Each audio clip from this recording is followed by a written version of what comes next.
En esta sección vamos a hablar sobre adaptar como monstruos y vamos a tener nociones generales de por qué adaptar y qué adaptar en la enseñanza-aprendizaje de lenguas extranjeras. Primero vamos a hacer un breve repaso a el concepto de adaptación de materiales didácticos y vemos que de manera bastante sencilla lo definimos como el proceso de modificar o crear nuevos recursos didácticos para que se ajusten de manera más efectiva a las necesidades, intereses y estilos de aprendizaje de un grupo específico de estudiantes. Si nosotros partimos de este concepto, vemos que es una labor que nosotros hacemos de manera más empírica o menos empírica y más pensada en nuestro día a día de actividades. Esto puede ir desde elementos muy sencillos hasta elementos más complejos, como veremos a lo largo de esta unidad. Entonces, nos hemos encontrado la cueva de los monstruos de la adaptación y vamos poco a poco a pasar por cada una de estas etapas. Empezamos por lo más básico. ¿Por qué nosotros necesitamos adaptar? Número uno, a veces nosotros adaptamos porque necesitamos modernizar los contenidos, como me sucedía a mí, que yo trabajaba con un libro del 2020 en el 2024 con unas clases que se venían dando desde el 2017 y no podemos seguir enseñando de la misma forma. A veces también se adapta porque queremos hacer que los contenidos sean como que se vean atemporales. Eso también puede funcionar. También a veces adaptamos porque localizamos el contenido hacia nuestros contextos específicos. Que ojo, también tiene su opuesto hacia la extranjerización de contenidos, es decir, un material didáctico que parte de lo mío lo llevo hacia algo más global. En este caso también adaptamos para poder optimizar tanto el tiempo como los recursos con los cuales nosotros disponemos, porque en criollito nosotros no podemos inventar con cosas que no tenemos. Luego de ello, nosotros también adaptamos para poder personalizar nuestros contenidos y que por ende se vuelvan más relevantes para nuestros estudiantes. Cuando nosotros hablamos de accesibilidad, hablamos de herramientas sobre todo para poder adaptar el contenido para estudiantes que tengan necesidades especiales. Sobre todo vemos que accesibilidad en este momento tiene que ver con herramientas de texto a voz o de voz a texto o de materiales que podemos hacer para distintos estudiantes que de repente tengan problemas de movilidad. Y finalmente nosotros adaptamos para poder crear diferenciación, que este es un concepto que está muy en boga hoy en día y que tiene que ver con adaptar o el contenido o la evaluación o las técnicas o los métodos o los ejemplos que nosotros utilizamos para enseñar con estudiantes específicos dentro de un mismo grupo. Esto no significa que lo vamos a hacer con todos los estudiantes, pero sí con algunos tipos de estudiantes bien específicos. Entonces vamos a ver un poco los tipos de adaptación que nosotros podemos realizar. Partimos de la adaptación del contenido.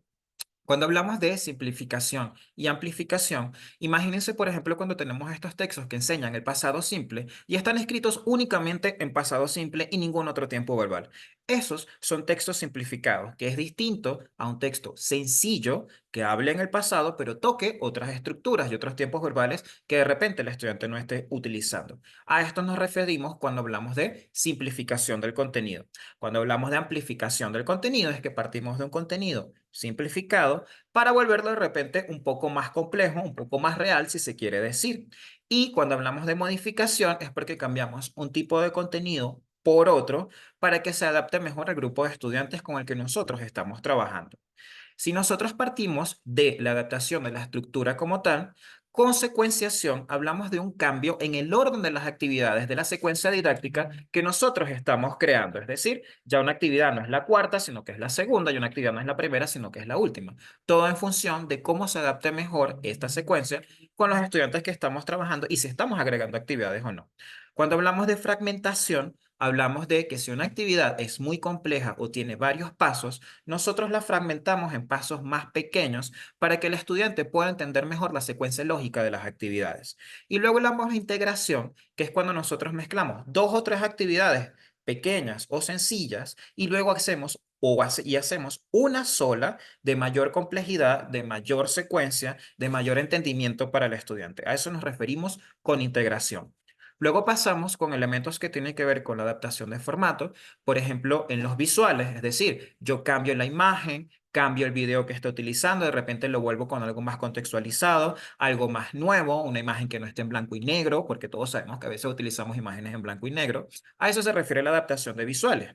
Cuando hablamos de interactividad, es que cambiamos el tipo de actividades para que los estudiantes puedan interactuar, comunicarse y trabajar entre ellos, por ejemplo, para que la actividad tenga más interactividad, por eso se llama así. Y luego cuando hablamos de con la adaptación del formato hacia lo tecnológico, pues nada, incluimos la tecnología de una cierta forma para que se acople a las actividades en una actividad que no necesariamente partía del formato tecnológico. Cuando hablamos de la adaptación lingüística, tenemos tres elementos muy importantes y esto tiene que ver mucho con la enseñanza de la gramática. La simplificación lingüística tiene que ser, oye, esto está muy difícil para que mi estudiante lo entienda, voy a explicarlo de manera más sencilla para que lo pueda comprender más rápido. La amplificación lingüística es lo opuesto. Esto está muy sencillo. Lo voy a explicar o lo voy a expandir o le voy a agregar más usos o le voy a agregar más ejemplos o le voy a agregar más vocabulario para poder amplificar porque mi grupo de repente es un poco más avanzado. Cuando hablamos de clarificación de conceptos y va unido al anterior, es que yo explico lo que está expresado allí porque de repente el libro o el material didáctico no lo está explicando de una manera tan clara. Y cuando hablamos de traducción, tiene que ver sobre todo con los niveles iniciales en los que yo utilizo mi lengua materna, la lengua materna de los estudiantes, para poderles explicar los conceptos y que sean más entendibles para ellos. Luego hablamos de la adaptación cultural. Cuando hablamos del contexto, ¿se acuerdan que yo les comentaba la localización o la extranjerización para que podamos adaptarnos a algunos de estos elementos? Los valores, porque recuerden que cada material didáctico, sobre todo si son libros globales, tienen una carga de valores incluidas que podemos adaptar para que también se adapten a los valores locales que tienen nuestros grupos de estudiantes. Y finalmente, con nociones de interculturalidad, ya que, bueno, la interculturalidad, como lo verán en el módulo número 4, es un nuevo pilar cuando nosotros hablamos de la enseñanza-aprendizaje de lenguas extranjeras. Entonces, bueno, ¿cuáles son algunos de estos beneficios al momento de nosotros adaptar recursos didácticos? Hacemos que nuestras clases tengan mayor relevancia, que haya una mayor eficacia de los materiales didácticos que nosotros utilizamos, una mayor motivación por parte de nuestros estudiantes a partir de justamente la relevancia y la personalización y que logramos en los momentos que sea necesario esta diferenciación, que es un concepto que está muy en boga hoy en día.